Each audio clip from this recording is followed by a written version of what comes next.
Listen, listen. This wondrous sound brings us back to our true self.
Oftentimes, when we come to meditate in the evening, because we've had a day with lots of activity and stimulation, we might have to make a little special effort to let go.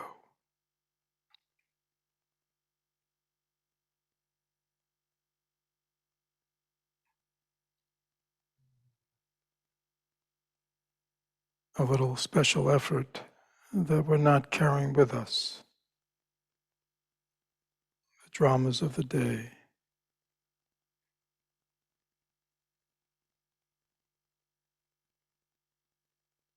the future planning, expectations, and just let that all go.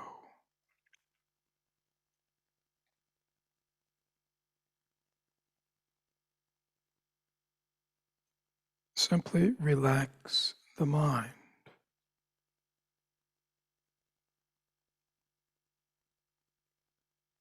so it holds on to nothing.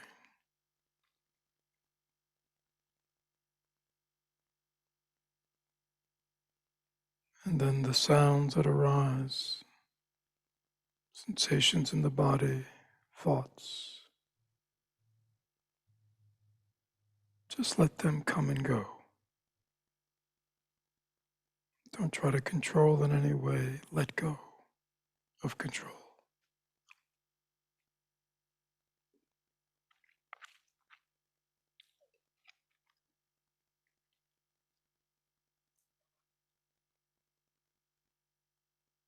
And just feel yourself sitting wherever you are, here in the meditation hall, those at home.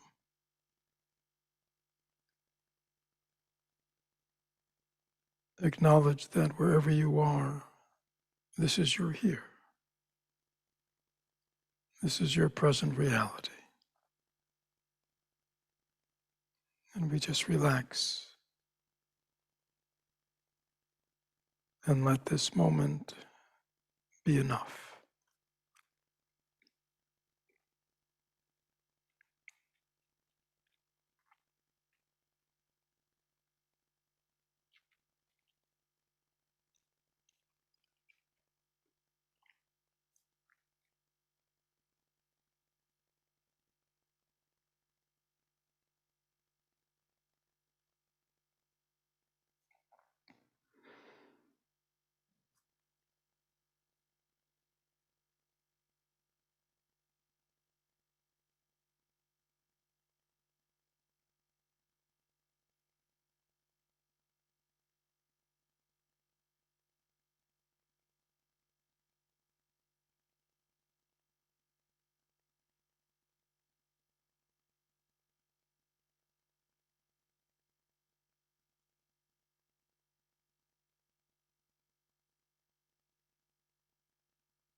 And because the Surangama Sutra gives special attention to the faculty of hearing,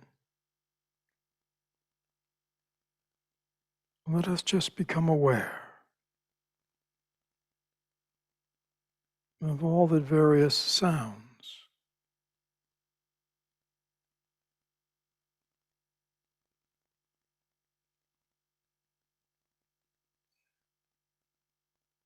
that enter our awareness.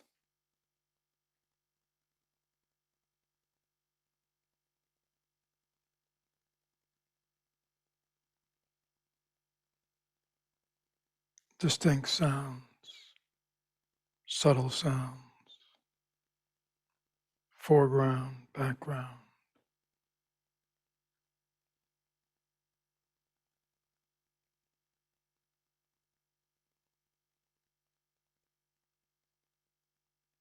And since we can hear silence, that's also something the faculty of hearing reveals to us.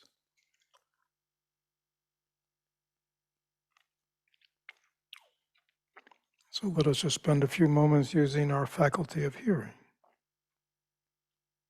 to calm and quiet and stabilize our minds this evening.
So again, good evening, friends. Thank you for joining me tonight as we have our last class on the Surangama Sutra. This great, profound teaching. It's come down to us thousands of years ago, yet the wisdom remains as relevant and pristine as ever. And as I said when we began, this is not a thorough commentary on all the chapters and all the topics in the sutra that would take many months. So what I've tried to do is just pick out things that I consider very essential, that would help us in understanding the nature of our own experience and the best ways to practice. So tonight I really just want to kind of go through what we've done, because I think we've hit the high points, and now it takes a lifetime of practice to realize them. So you can't hear it too many times, and every moment is fresh. We are never the same. So therefore, our experience of whatever we're experiencing is always new and fresh. As long as we enter experience with this open, fresh mind, then everything is alive. So this could be the first time that we've heard these words. So again, just in summary, and then I'll share a little bit. You remember Nanda and his pitfall, his fall from grace, so to speak. And the Buddha said it just wasn't just a moral lapse, but really was a lack of mental power to support his commitments and vows in life. And so the Buddha talks first about, he calls it samadhi power, this power of the mind, the power of the concentrated mind.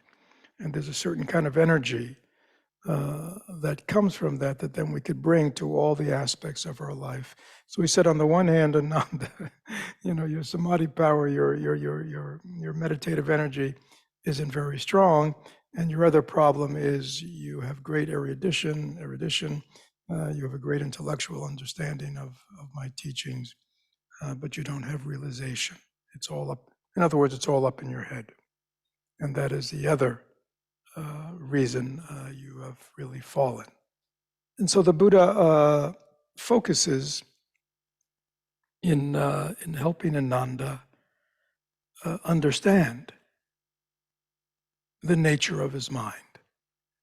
And again, this explanation and the teachings we all understand, because we all, again, read and we listen to talks and we listen to podcasts, and many of us have lots of intellectual understanding of our spiritual path and lots of aspirations and intentions, and yet we may wonder why we don't complete what we've set out to do. And so this lack of energy, this kind of lack of spiritual force, and this lack of real insight into the nature of our mind and thoughts and feelings, etc., is what the Buddha wants to talk to Ananda about. And so the Buddha said in the chapter called The Conditioned Mind and the True Mind, Ananda, what are the two fundamentals? The first is the mind that is the basis of birth and death, and that has continued since beginningless time. This mind is dependent on perceived objects, and is this mind that you and all beings make use of, and that you consider to be your own nature. So the Buddha said, as opposed to one mind, in a certain sense, we have two minds. One is the mind that we know. It's really the world of it's really the mind of thought, of concepts. It's the mind that is always labeling and identifying all the objects to arise in our senses. And so it is endlessly lost in the world of thought, endlessly lost in the world of perception, and think that this is, my truth. This is the truth of what reality is. But the Buddha then says, the second fundamental is full awakening. It is the original and pure essence of nirvana. It is the original understanding, the real nature of your consciousness. All conditioned phenomena arise from it, and it yet is among these phenomena that beings lose track of it. Okay, so even though all phenomena, all thoughts, all perceptions arrive from this pure, true consciousness, we're not aware of that. We lose that because we endlessly follow all these, all our perceptions around all day, internally and externally. We are lost, again, to simplify, we are lost in the world of thought. We are lost in the world of our concepts. We're lost in the way we identify everything internal and external. Being lost in that, we have forgotten. We are totally unaware of this pure, unconditioned, true mind, out of which this all originally arose and continues to arise. Right? But we have, as he says, we have lost track of it.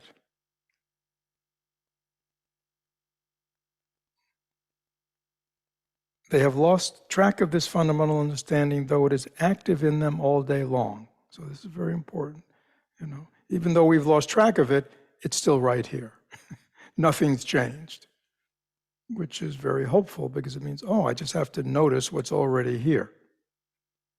And because they remain unaware of it, they make their mistake of entering the various destinies. The various destinies are all the endless destinies, the endless journeys we make from morning till night, and we even make them in our dream state.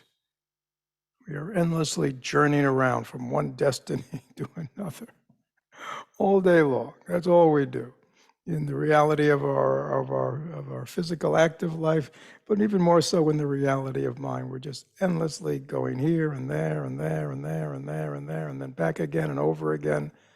Right? We're endlessly moving about in our destinies, so to speak. So he points this out to him.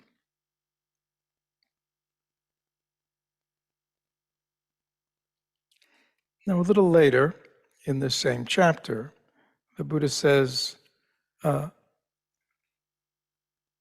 am not demanding that you just accept that this distinction-making capacity is not your true mind. So he says, this is not dogma, But what I am asking you to do is examine your mind in minute detail. You decide whether this distinction-making capacity exists independent of its perceived objects of awareness. And then he basically, he says, you examine your own mind. You examine, you use your own capacity for self-awareness to see, does this thinking conceptual mind arise without something to perceive? Right? Are not always our thoughts about something? So he says that basically the point he's making is that, the objects that we see, hear, smell, taste, touch, and feel, and the one who is perceiving all of this, thinking about all this, noticing all this, they arise together. They don't have an independent existence. Right? All our thoughts are about what? Something. So he's basically making the point, the thoughts won't arise without the things, and the things wouldn't be there without the thoughts. And basically saying, this is the merry-go-round we're on.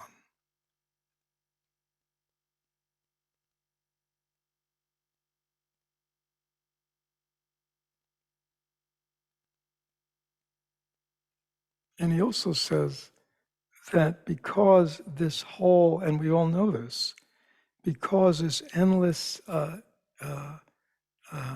show of objects and thoughts that is going on all day without stop, it is also fundamentally has no stability, has no permanence.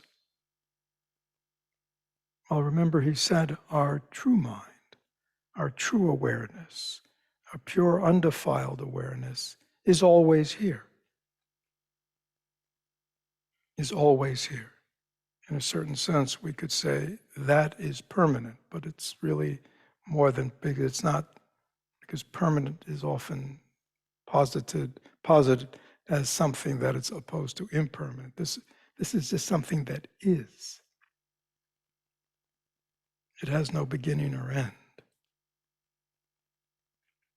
So he says, because the nature of our thinking mind and the nature of our experience of perceived objects with our five senses, six senses, is always appearing and disappearing, coming into being and ending, of course this can't be our real nature.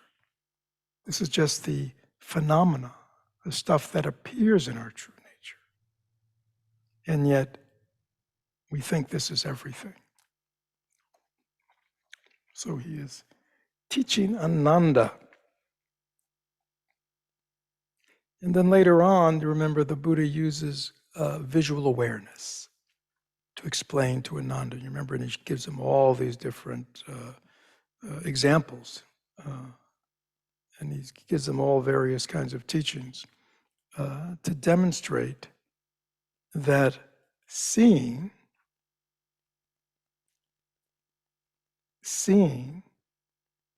is always here, right? So when I look to my left, I see over there. When I look to my right, I see over there. When I look straight ahead, I see straight ahead. I am seeing different things everywhere I look, but the capacity of seeing is exactly the same.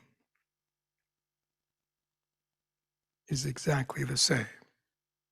At another time, he makes the point that even to say, I don't see, like you said, if everything was dark in here, and we would say, oh, I can't see anything. But that's not true. We see the darkness.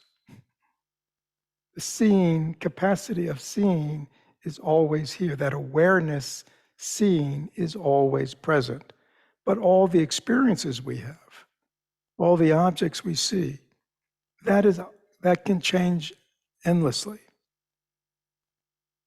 So again, he's using seeing, and he uses all these examples to basically get Ananda and the other people that he's speaking to understand that this fundamental capacity of awareness is always on. It's always here. It is our true mind. And then the Buddha said to everyone, all beings need to understand that whatever moves is like dust, like a visitor, and does not remain. So do you remember, that great example where the Buddha said, he used the example of host and guest. A very famous example in Chan. Again, the thoughts that come and go, the endless experiences we have every day, day after day, from birth until death. These are all the guests. Constantly coming and going, constantly coming, going, never staying. What is it that stays? Who is the host that is aware of all these comings and goings? This is the mind we need to know. In the same way the Buddha used the example of when light comes in a window, all of a sudden you see in it, you see all these dust motes moving around. You look in the stream of light and you see all these dust motes. And yet, they're only seen because of the light, and they're endlessly moving about in the light. We only see them because of the light. The light is what allows us to see them.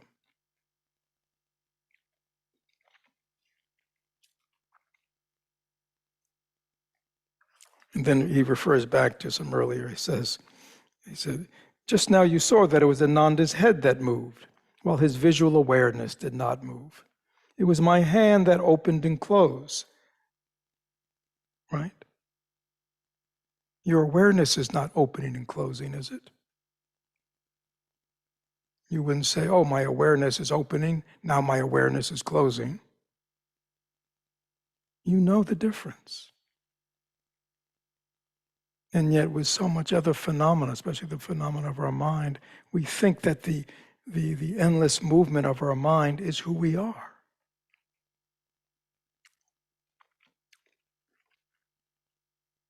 How can you take what moves to be your body in an environment, since they come into being and perish in every successive thought? You have lost track of your true nature, and instead you act out of delusion. This is this fundamental human delusion. We take what is real, we take what is unreal to be real. We take what is impermanent to be permanent. We take what is illusory, we take it to be real and solid. This is our fundamental delusion. Therefore, because you have lost touch with your mind's true nature by identifying yourself with the objects you perceive, you keep on being bound to the cycle of birth and death. So it's not, there's nothing wrong with having the facility of perception. We have the facility of perception. We have our five senses, and we have our mind that is capable of labeling, et cetera, et cetera. The problem is we identify all these things as us, as me, as real, or me or you, which is really just a projection of me, because I really don't see you. I just see a projection of you that I've created, right? This is there's a lot of levels of things to unpack around this, but I want to get more to the practice section today. And then the Buddha, remember, he continues on after he did that whole thing about visual awareness is both separate and not separate from objects, neither its own, doesn't come from causes. And then just very simply, he mentioned this, what he called what's translated here as the matrix of thus come one. In Sanskrit, it's called the Tathagarbha, which is very interesting. Again, it's just another way of saying the Tathagarbha is this womb of awakening, this pure, which is no different than our true mind, which is no different than our Buddha mind. Tathagarbha means the womb of the awakened mind. He calls it the matrix of the thus come one. And that everything that we are experiencing, including all our delusion, is all arising out of and is never separate from this fundamental matrix of being.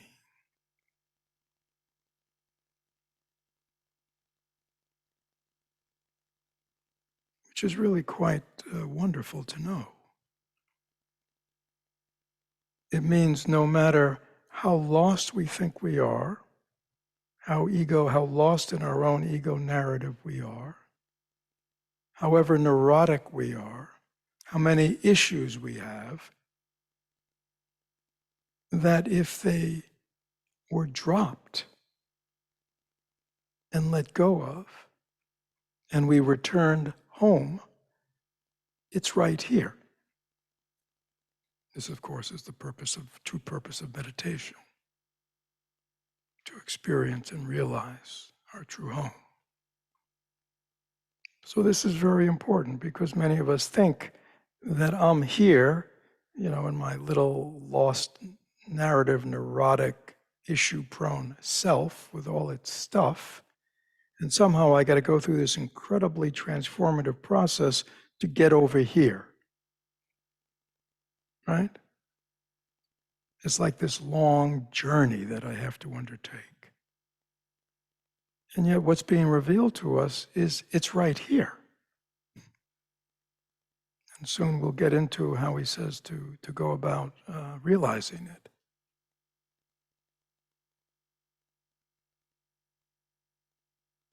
What does that mean? It means if I just stop, and he talks often again, stop the outflow, stop the endless grasping at thoughts, feelings, perceptions, at all the things that appear to us, and stay home in our true nature. Our natural awareness, our natural Buddha mind will naturally come forth. It is the matrix in which this whole world of birth and death is held, so to speak. It arises out of, it's never separate from, and then it goes back into, in a certain sense. It's not really how it works, but so this is very positive, very hopeful.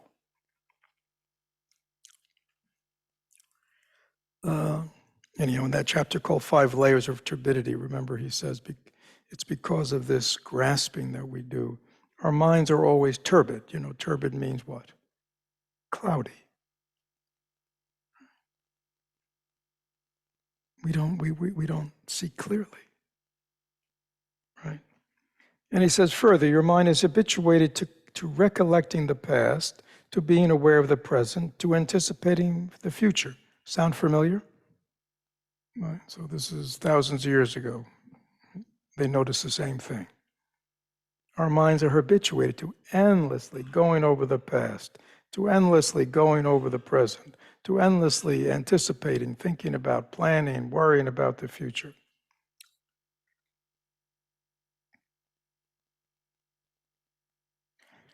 And then, you know, the 6 consciousnesses: the seeing, the hearing, the smelling, the tasting, the smelling, and the cognating mind. When they arise, they embrace all their objects, right? So eyes embrace the things they see, ears embrace sound, nose embraces odors, mouth embraces taste, the body embraces sensations, and the mind embraces the things that arise in it: thoughts, feelings, perceptions, right? If the mind didn't have all these objects to grasp onto and didn't have a perception of them, we would basically be free of identity. But because we grasp at them, they become entangled. And it's because of this entanglement that we have with all the things that are arising in our mind, it creates these emotional afflictions, these afflictive mind states. And this is the basis of this turbidity, right? That the mind is always cloudy, sometimes more cloudy, right? Sometimes the clouds are kind of wispy. Some clouds, the clouds are quite thick and heavy. But again, it's this turbidity, this stirring up, right, that makes us unable to see clearly what's going on around us, what's going on within us, and most importantly, keeps us totally unable to experience our true mind.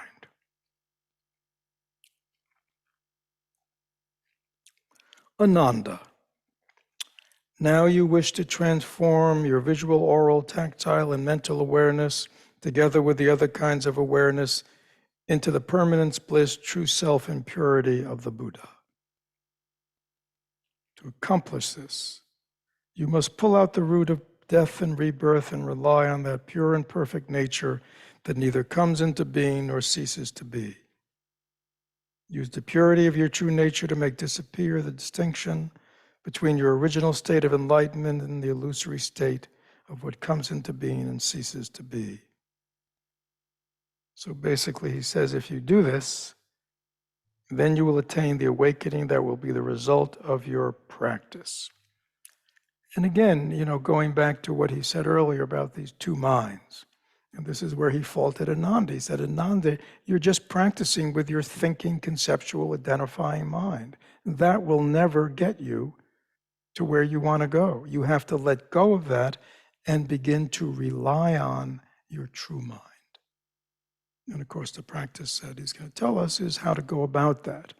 But this is very fundamental. He's saying, if you wish to have an awakening experience, if you wish to return to the essential purity, uncontaminated knowing of your true mind, you will never get there as long as you live in the world of self, in the world of self and other, in the world of duality, in the world of endless thinking and conceptualizing and emotional affliction.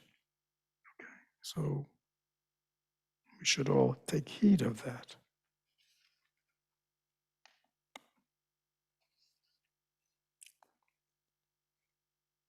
And later, and in the next chapter, he says, you must decisively let go of everything that has conditioned attributes.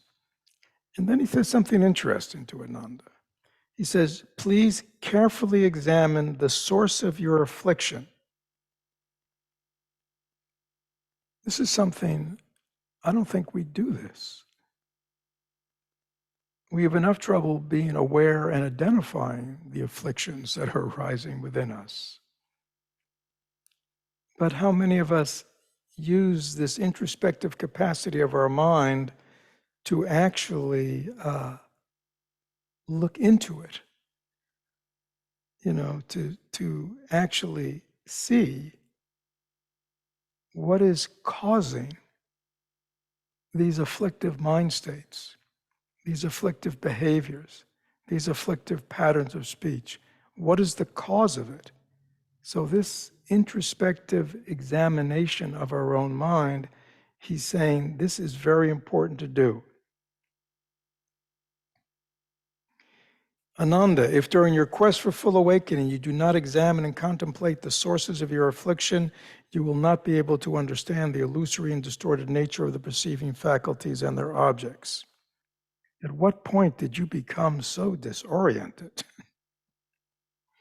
If you do not know that, how can you expect to subdue your afflictions and aspire to become a Buddha?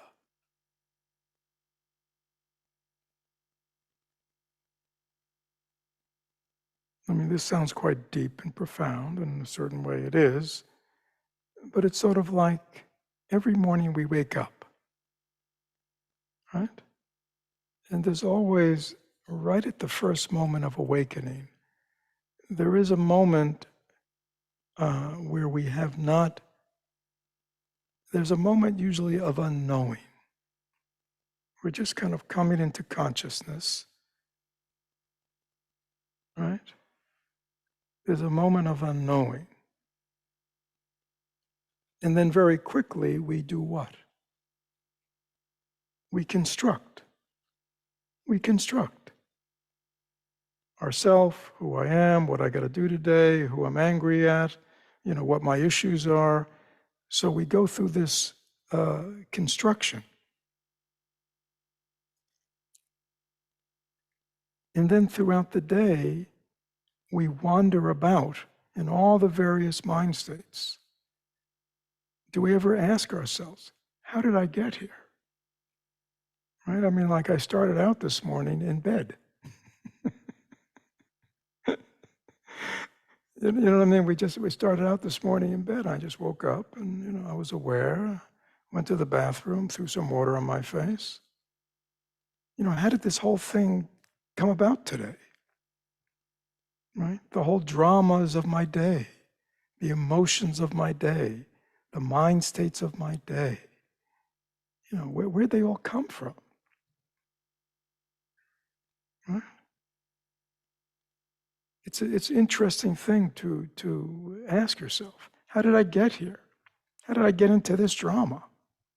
How did I get into this emotional state? How did I get into this rumination? How did I get into this obsession? Right? I mean, it wasn't my intention when I woke up today to do all this, was it? So rather than just living it, the Buddha is suggesting use your powers of introspection, use your intelligence to examine your own mind, to examine the sources of your afflictive mind states. Good advice for us?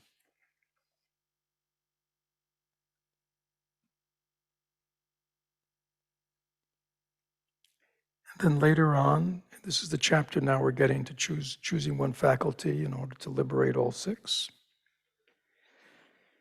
All you need to do is not allow your attention to be diverted by the 12 conditioned attributes. And these are like in this teaching, every sense organ has two attributes, such as hearing has sound and silence. Touch has contact, separation. Flavor the tongue, flavor, absence of flavor. From openness and blockage, coming into being, perishing, light and darkness, etc. So extricate one faculty by detaching it from its objects and redirect that faculty inward so that it can return to what is original and true. So this is the fundamental meditation instruction that the Buddha gives. Right? We choose one faculty, and we'll soon find out that it's recommended that be the organ of hearing. We choose one faculty. We detach it from its movement toward sound, and instead we turn it around and basically seek or meditate or contemplate the source of where hearing arises. Or quite simply, we ask, who is it that is hearing? What is hearing right now? What is it that hears the sound? So that's actually what we're doing. Rather than following the sound out and going, oh, that's a that, and that's a that, and I like that, I don't like that, we call that that. It's pretty loud, it's not, That's the way we usually go in relationship to the phenomena of our senses. We're always going out. Remember, he said we had to stop the outflow. Our energies, our mind energies, endlessly flowing out, endlessly flowing out. No wonder we feel depleted and weary. So we need to go the other way. Who is it that hears? What is it that hears? As soon as you do that, things will change, and we'll practice that tonight.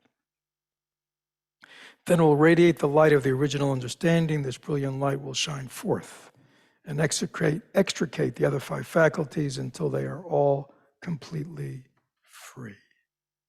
Who wouldn't want to do that?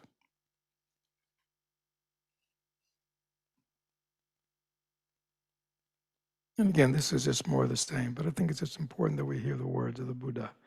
Nevertheless, since beings have allowed their attention, and so you get a flavor of what these sutras are teaching.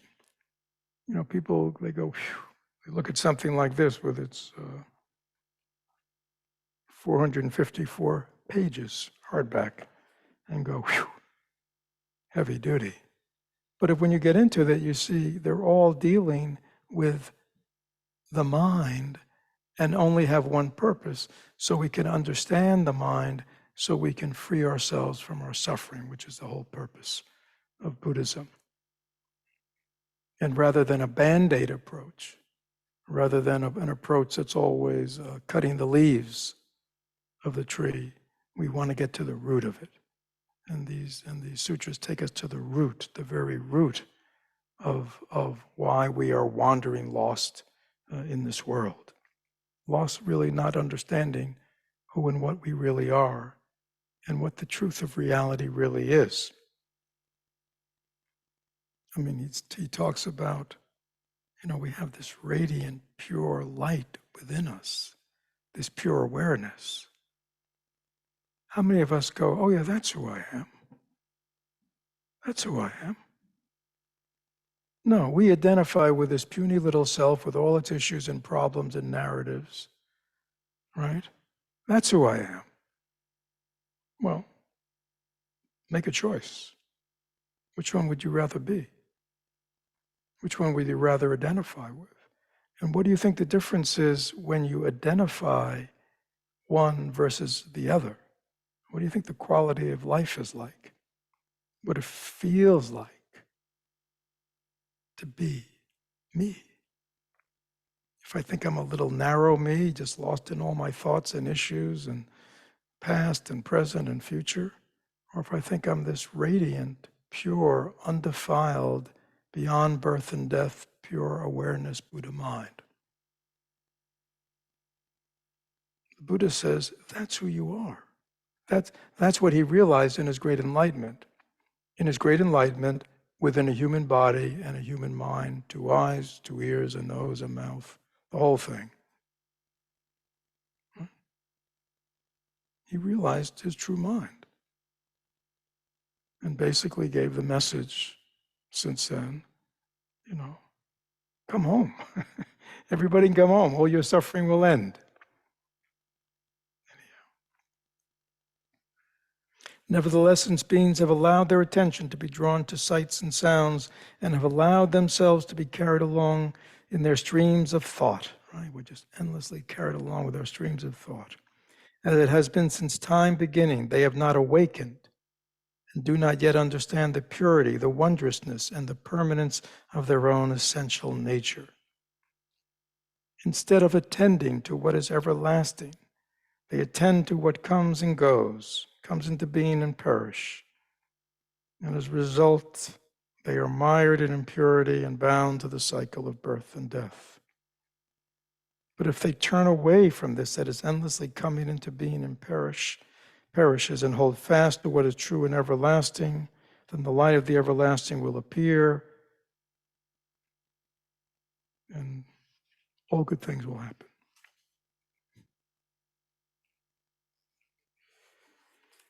In the truest sense, all good things will happen.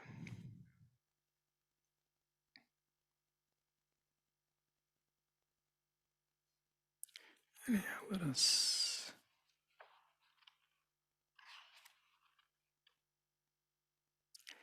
and then if you remember, the Buddha asked the 25 sages who were in the assembly to speak about how they came to enlightenment, and they all have use different senses, different sense objects, different faculties. And then finally he asks Avalokiteshvara, the one who hears the cries of the world, and the Buddha and Bodhisattva says, and if you remember last time, I did it through the faculty of hearing. And then the Buddha asks his head Bodhisattva, which one he recommends of the 25, and he says, I recommend Avalokiteshvara's use of the faculty of hearing. And then in the next chapter, which is called the Bodhisattva Manjusri's recommendation, he actually looks at the other 24 and says why they are not perfect for this time and why this one, hearing, is the practice for our age.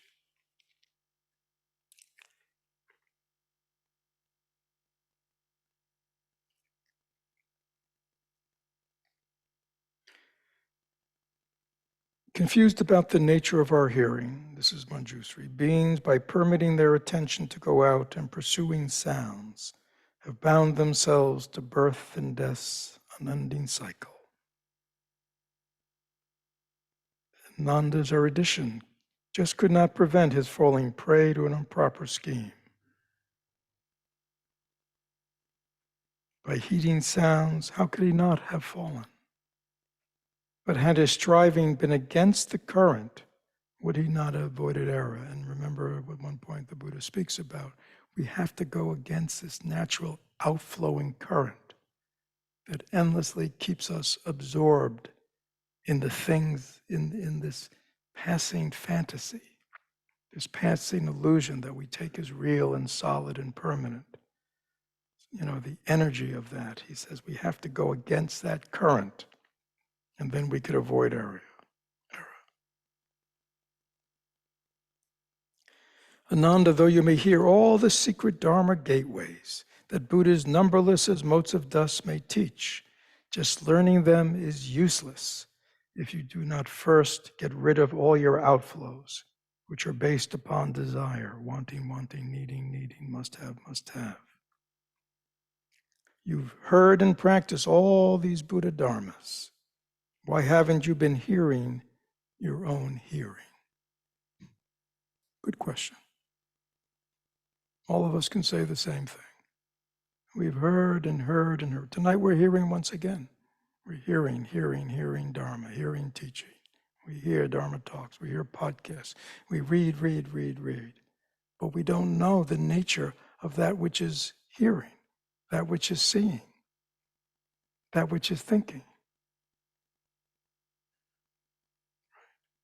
We follow the thoughts, but do we know the thinker? Do we know the hearer? Do we know the one that sees? What is that? That's what he's saying. People say that hearing comes about because of sounds, not on its own. If that's what you call hearing, though, then when you turn your hearing round and set it free from sounds, what name do you give that which is set free?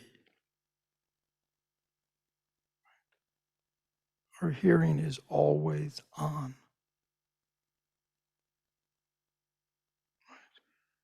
We can be asleep at night and somebody will call our name and we'll hear it. It's not like a switch goes on. The awareness is always here, even when the body is sleeping.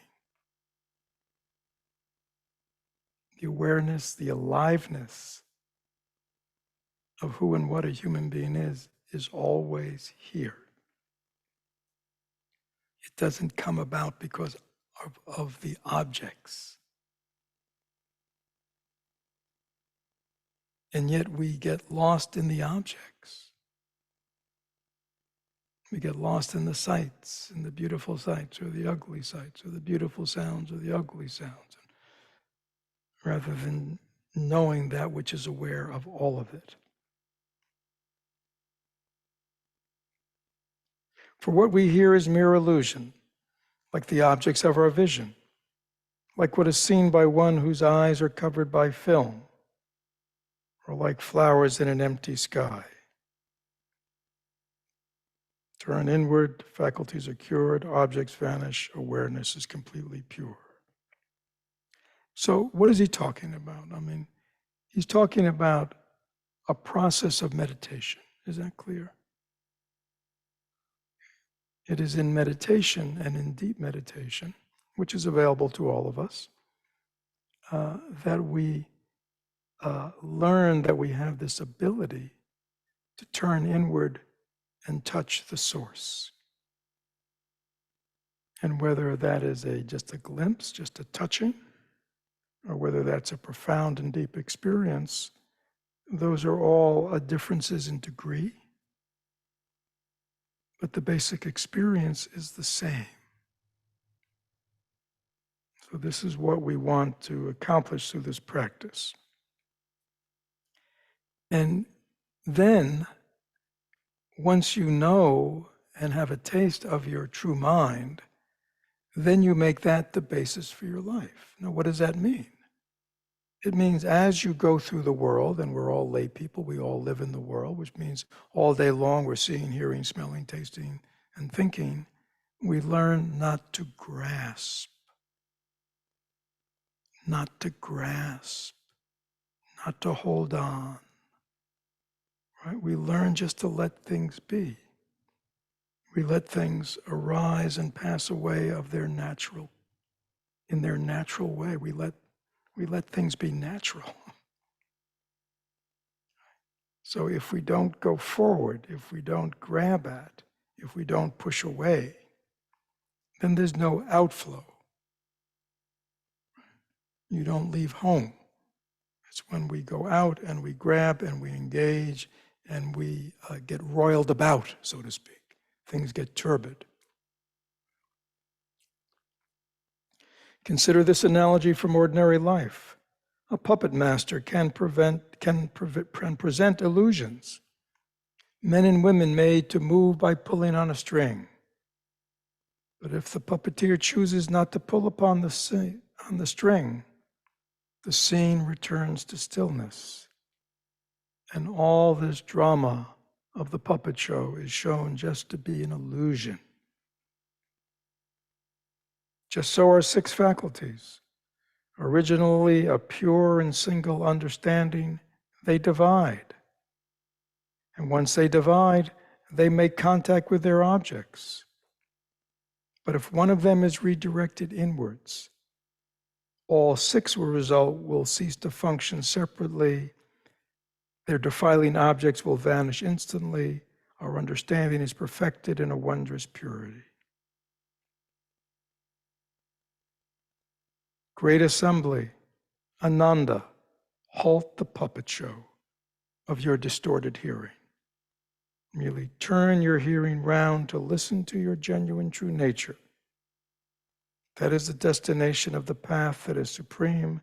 This is the genuine way to break through to enlightenment. It is the way the innumerable Buddhas followed straight to Nirvana's gate. Among the people of the future, that's us, those who undertake a spiritual practice should rely upon this teaching. Manjushri says, I myself became enlightened by this very method. The bodhisattva who hears the cries of the world is not the only one.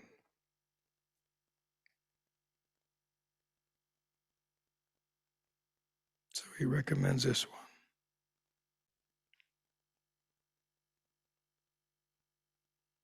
This is the one method that is most accessible. It is the easiest way to reach enlightenment. It is the teaching most appropriate for Ananda and for the beings drowning in the Dharma ending age. They only need to practice the faculty of hearing for them to break through to enlightenment, for it surpasses all other methods. It is a genuine path to our true mind.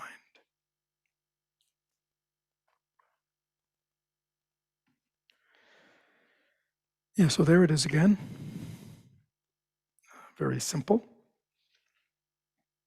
So let's just practice for a few moments. Okay?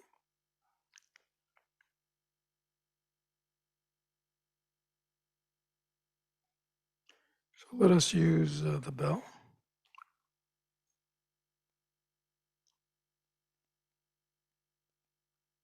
So what is it? So what is pure listening? Usually, as soon as we hear something, we identify it. Oh, there's the bell. Fred's hitting the bell. Already we've made it impure. We have added that to the experience. Or else we think, oh, I'm listening to the bell. Once again, we have added impurity to experience. So what do you want to do? See if you can just listen. It's like you go inside the experience of listening. Just listen.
So even in this just listening, you can just listen again just to these sounds. There seems to be someone who is listening. There's a hearer. So next time you hear the bell, ask yourself, who is it that is hearing? What is it that is listening? And turn to wherever you think that source is and notice what happens.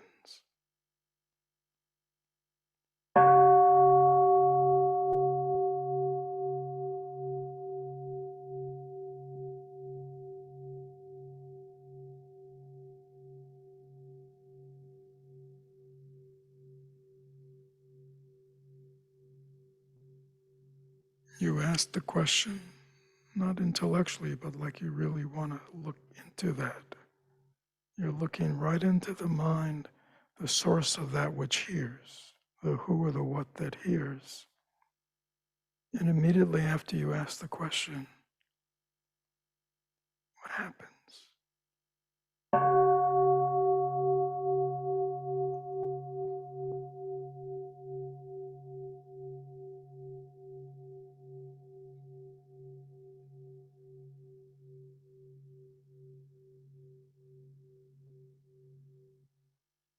There's no answer. There's just space.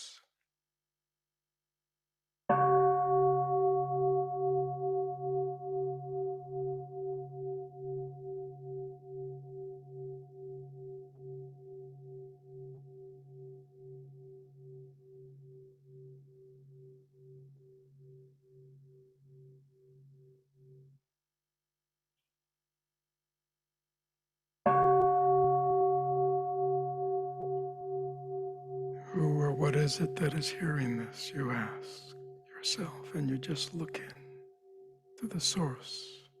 You don't think it. There's no answer. Just space.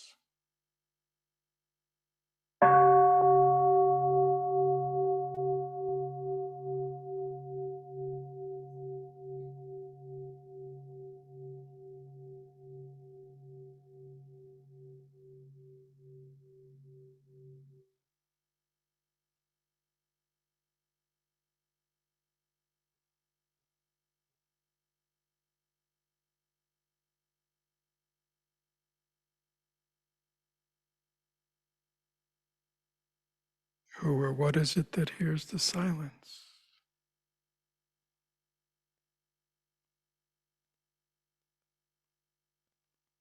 When you turn to the source of that which hears, what happens?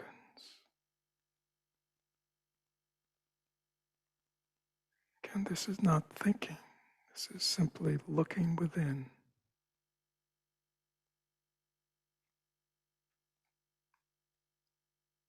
Turning in the opposite direction.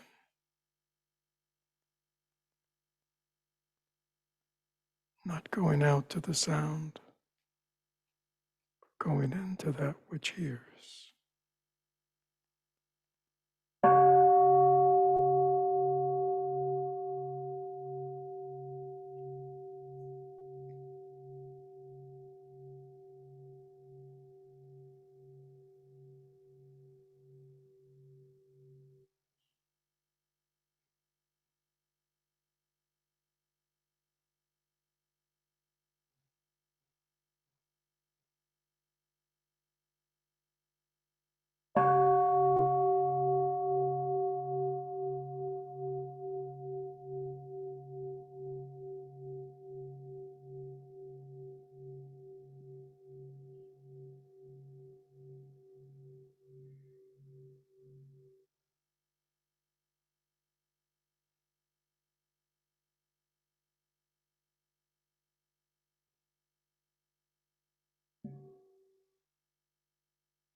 So again, This sutra is incredibly rich and deep, lots that I didn't touch on.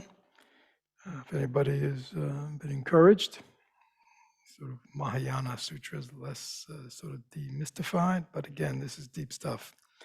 I think in Chinese Buddhism, there was something like 80 or 100 or 120 different commentaries by great masters on this one sutra that people would study. Very few people would study the sutra directly. They would study it along with a commentary, written by these great masters. Actually, this one that, this new translation has commentary in it from a modern Chan master, the master Xuan, I don't know Chinese, Hsuan, Hua, Xuanhua, who was a Chinese Taiwanese master who lived many years on the West Coast, came here. So he gave, I think, a very lengthy, I think the whole thing goes to 10 volumes. I think he probably gave a line by line transmission, but they only took just a few of his commentaries. So this translation has commentary on it, which can be helpful. And then Charles Luke's translation also has some of the commentary by a great older Chan master, I think from the 17th century, Han Shan. His translation is based on commentary. I mean, because just people can't understand it. I mean, even to understand it in the original Chinese is very difficult, the words and the meaning. So again, hopefully this, for some, whetted your appetite. For others, at least there are probably lots of things we talked about that those of you who come to our wisdom retreats, intensives, sound familiar. We do have a wisdom retreat coming up a few weeks, again, which will be for 5 days. Again, what do we do on wisdom retreats? We look into our minds with teachings like this to guide us, but we basically spend the time, because it's very hard, my friends, in the busyness of our minds to get up the kind of energy and concentrated needed for a breakthrough. Right? It takes a certain level of concentration. So that's why group retreat, personal retreats are always helpful and have always what practitioners have always done, especially for lay people like ourselves and with our very busy life, so much stimulation. It's very important for our own mental health and well-being, but even more so if we really want to get a taste of our true mind, that we make time in our life to devote to having these kinds of breakthroughs. So with that note, I will end our transmission of the Surangama Sutra. Thank you all for those who've been with us, those in the hall, and of course many people online. Let me turn over the merit. Whatever benefit has come to us through our study, practice of the Surangama Sutra, may it be shared equally with all whom we encounter, whether near or far away, and may its effects ripple continuously to aid in the healing and transformation of the world.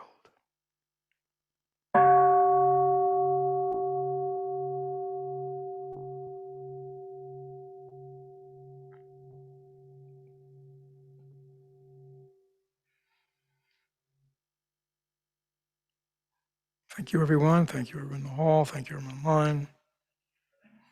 Be well.